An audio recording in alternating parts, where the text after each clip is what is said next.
আজ ২৬ মার্চ মহান স্বাধীনতা ও জাতীয় দিবস।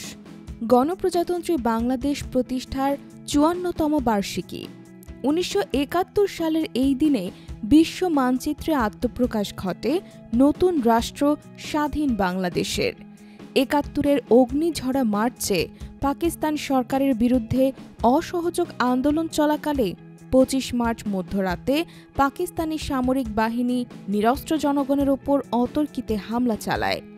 এ অবস্থায় ২৬ মার্চ চট্টগ্রামের কালুরঘাট স্বাধীন বাংলা বেতার কেন্দ্র থেকে মেজর জিয়াউর রহমান স্বাধীনতার ঘোষণা দেন।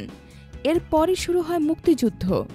দীর্ঘ ৯ মাসের রক্তক্ষয়ী সংগ্রামের পর ১৬ ডিসেম্বর চূড়ান্ত বিজয় অর্জন করে বাংলাদেশ। বাংলার মানুষ দীর্ঘদিন ধরে পাকিস্তানি শাসকদের বৈষম্য, শোষণ ও দমন পীড়নের বিরুদ্ধে লড়াই করে আসছিল।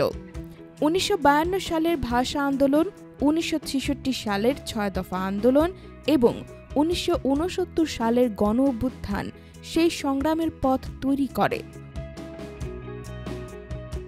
১৯৭০ সালের নির্বাচনে আওয়ামী লীগ নিরঙ্কুশ জয়লাভ করলেও পাকিস্তানি শাসক গোষ্ঠী ক্ষমতা হস্তান্তর না করে ষড়যন্ত্র শুরু করে।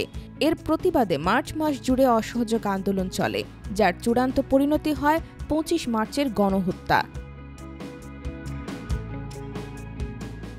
মুক্তিযুদ্ধে আত্মোৎসর্গকারী শহীদদের স্মরণে আজ সারা দেশে নানা কর্মসূচি পালিত হচ্ছে।